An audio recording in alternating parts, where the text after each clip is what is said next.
So today we are going to discuss The Storyteller, written by H. Munro. That is, he is also known as a Sakai. Now, it was a hot afternoon and the railway carriage was correspondingly sultry, and the next stop was at Templecombe, nearly an hour ahead. The occupants of the carriage were a small girl and a smaller girl and a small boy. Their aunt occupied one corner seat, and the further corner seat on the opposite side was occupied by a bachelor who was a stranger to the party. But the small girls and the small boy emphatically occupied the compartment. Both the aunt and the children were conversational in a limited, persistent way, reminding one of the attentions of a housefly that refuses to be discouraged. So what happened in a one afternoon, there was a railway carriage and one family was traveling towards Templecombe, and in that family there was a girl, a smaller girl and a smaller boy. Even one bachelor was traveling, and the child, smaller girl and a small boy, they were busy in their own activities. They were moving here and there, and aunt and the children were conversational, right, in a persistent way, reminding one of the attentions of a housefly that refuses to be discouraged. So they were continuously buzzing. It's like a housefly, right?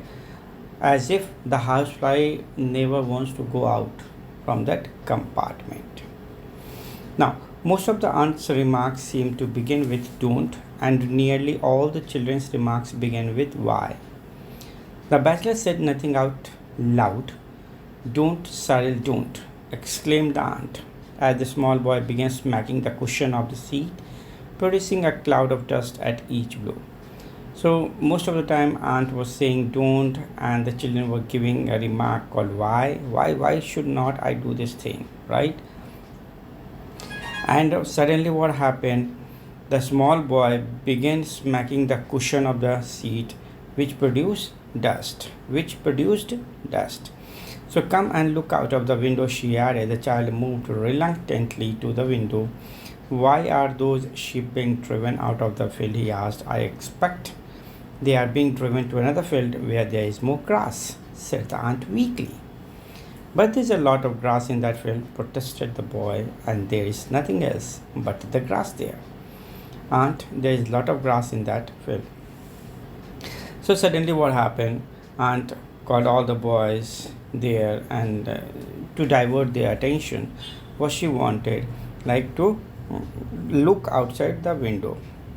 Now there was one sheep, and there was a sheep and being driven out of that field.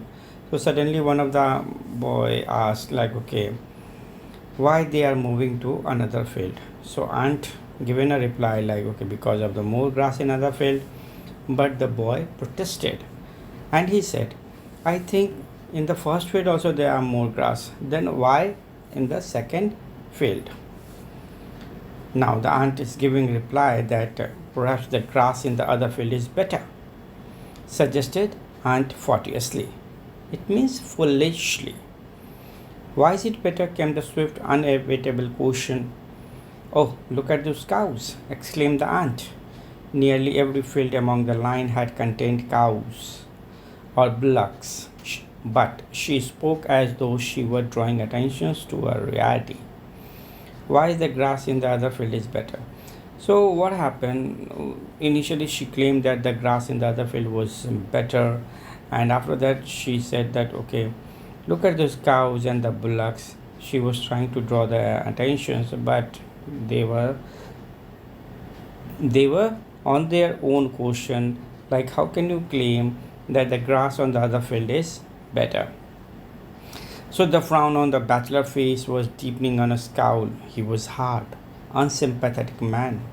The aunt decided in her mind.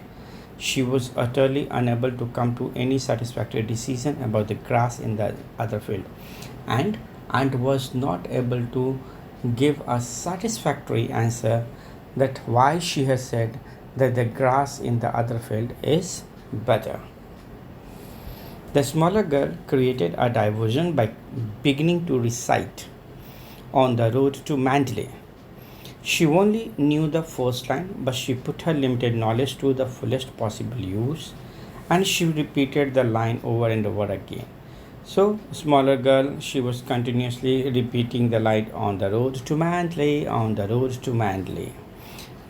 And she repeated the line over and over again in a dreamy but resolute and very audible voice. It seemed to the bachelor as though someone had a bet with her that she could not repeat the line aloud 2000 times without stopping. So, whoever it was who had made the wager was likely to lose his bet. Come over here and listen to a story, said the aunt. When the bachelor had looked twice at her, the children moved listlessly towards the aunt's end of the carriage.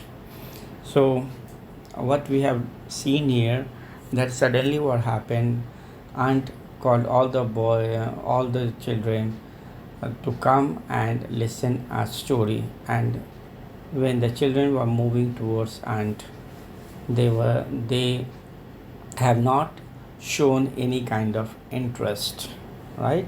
So it is mentioned here listlessly, inactively. So evidently her reputation as a storyteller did not rank high in their estimation. Even aunt's reputation as a storyteller was not good. In a low, confidential voice, interrupted frequent intervals by loud, petulant questioning from her listeners, she began an unenterprising and deplorably uninteresting story about a little girl who was good. So she started a story about a little girl who was good and made friends with everyone on account of her goodness, and she was always making friends on account of her goodness, and finally saved from a mad bull by a number of rescuers who admired her moral character. And one day what happened, she was saved from a mad bull by a number of rescuers who admired that girl for her moral character. Now, wouldn't they have saved her if she had not been good? Demanded the bigger of the smaller girls. Now, bigger of the smaller girls, she has asked one question like, wouldn't they have saved her if she had not been good? It was exactly the same question that the bachelor had wanted to ask. Even the same question the bachelor also wanted to ask, right? Well, yes, admitted the aunt lamely, but I don't think they would have run quite so fast to her help if they had not liked her so much. So, aunt given again foolish answer, like they would not have run quite so fast to her help. Now, it is the stupidest story that I have ever heard, said the bigger of the smaller girl. Now, bigger of the smaller girl claimed that it is one of the stupidest story that she has ever heard. Now, with immense conviction, I said the bigger of, with immense conviction, I didn't listen after the first bit. It was so stupid, said Cyril. Even Cyril also supported her that this is the worst story that I have ever heard.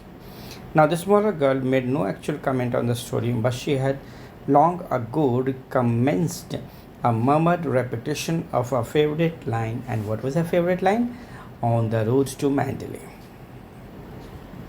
Now, you don't seem to be success as a storyteller, said the bachelor suddenly from his corner. Even the bachelor from his corner, he said that you don't seem to be a success as a storyteller. Now the aunt bristled means anger. So the aunt bristled in an instant defense at this unexpected attack, and that was kind of sudden attack from the stranger. So it is a very difficult thing to tell stories, and children can both understand and appreciate. So she said that it is tough for the younger kids to make them understand and appreciate as well. She said stiffly, I don't agree with you, said the bachelor. Perhaps you would like to tell them a story, was the aunt's retort. Tell us a story, demanded the bigger of the smaller girl. Now, bigger of the smaller girl demanded from the stranger, that bachelor, that if you could tell us a story. Now, he started. Once upon a time, began the bachelor, there was a little girl called Bertha who was extraordinarily good. So he started with the girl named called Bertha, and he said that once upon a time there was a girl whose name was Bertha, and she was extraordinarily good. The children's momentarily aroused interest began at once to flicker. All stories seemed dreadful alike, no matter who told them. She did all that she was told. She was always truthful. She kept her clothes clean, ate milk puddings as though they were jam trats, learned her lessons perfectly, and was polite in her manners. Now, just now we read that she was extraordinarily good. Now, the bachelor was explaining why she was and how come she was extraordinarily good. Now, the qualities are given there, like she was always truthful, eating milk puddings and cleaning clothes, learning the lessons perfectly, and she was very polite in her manner. Now, one of the girl asked the bigger of the smaller girl, was she pretty? Now, bachelor replied, not as pretty as any of you, not as pretty as you are, said the bachelor. But she was horribly good, but she was too good, damn good. There was a wave of reaction in a favor of the story. The word horrible in connection with the goodness was a novelty that commended itself. It seemed to introduce a ring of truth that was absent from the aunt's tales of infant life. Now see how beautifully when the bachelor has replied to the young kid when they ask a question like was she pretty, and the bachelor has replied she was not as pretty as you all, but she was horribly good, right? So we'll stop here. That's the end of part 1, and we'll continue with this story in the second part, right? So thank you so much. Hope you have enjoyed this story. This is a very wonderful story. Thank you so much.